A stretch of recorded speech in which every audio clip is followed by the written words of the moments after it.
দর্শক মহল আসসালামু আলাইকুম। আমি এই মুহূর্তে আছি পিরোজপুরের চেম্বার অফ কমার্স অফিসের কার্যালয়। আমি যদি আপনাদের জানিয়ে রাখি যে দীর্ঘ 20 বছর পর পিরোজপুর চেম্বার অফ কমার্সের কিন্তু নির্বাচন আজকে অনুষ্ঠিত হচ্ছে। আমরা দেখতে পাচ্ছি যে ব্যাপক উৎসাহ উদ্দীপনার মধ্যে দিয়ে আজকে বিভিন্ন জায়গায় নির্বাচন অনুষ্ঠিত হচ্ছে এবং আমি যদি আপনাদের জানিয়ে রাখি আজকে পিরোজপুর চেম্বার অফ কমার্সের যারা সদস্য আছেন তারা 21 জন পরিচালক নির্বাচিত করবেন। 21 জন পরিচালকই পরবর্তীতে তাদের সভাপতি সিনিয়র সহসভাপতি নির্বাচিত করবেন।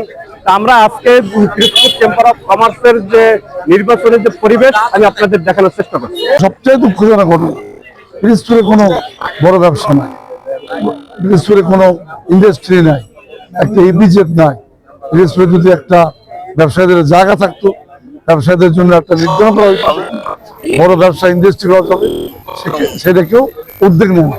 আমরা যদি এই কমিটি যারা আজকে 21 জন ডাইরেক্টর নির্বাচিত যারাই হবে, যদি তারা এই 21 জন ডাইরেক্টররা মিলে, আমি মনে করি পিরোজপুরের ব্যবসাকে ত্বরান্বিত করার জন্য, ব্যবসায়ীদের উন্নয়ন করার জন্য, ব্যবসায়ীদের স্বার্থের জন্য আমরা অবশ্যই চেষ্টা করব। ব্যবসায়ীরা হলো এই চেম্বার অফ কমার্সের মূল কেন্দ্র। আজকের এই উৎসব মুখর পরিবেশে এই ভোট গ্রহণ চলছে।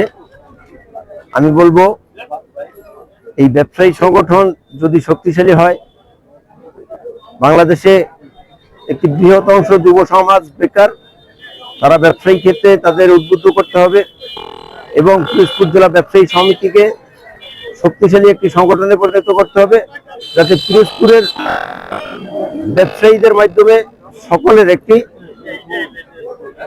কর্মসংস্থান হয় এবং সবাই স্বাবলম্বী হয়। তার লক্ষ্যে যথাযথ ব্যবস্থা আমরা নেব ইনশাল্লাহ।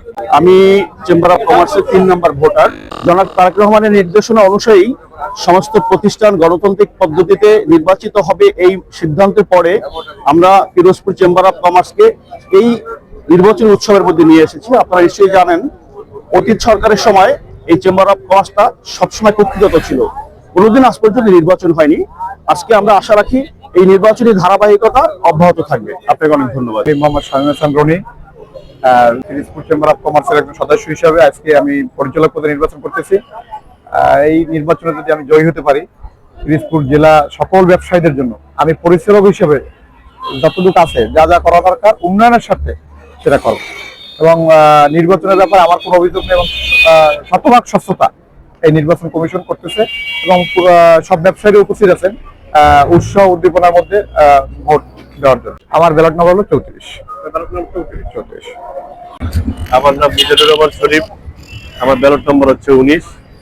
আসলে স্বাধীনতার পরে পিরোজপুরে আজকের এই উৎসব মুখর পরিবেশ চেম্বারের নির্বাচন, এটি একটি আনন্দঘন ব্যবসায়ীদের জন্য পরিবেশ। ব্যবসায়ীরা দীর্ঘদিন পরে তাদের যোগ্য নেতা নির্বাচন করবে। আমার কথা হচ্ছে যেই নির্বাচিত হবে এখানে সবাই মিলে আমরা একসাথে কাজ করব।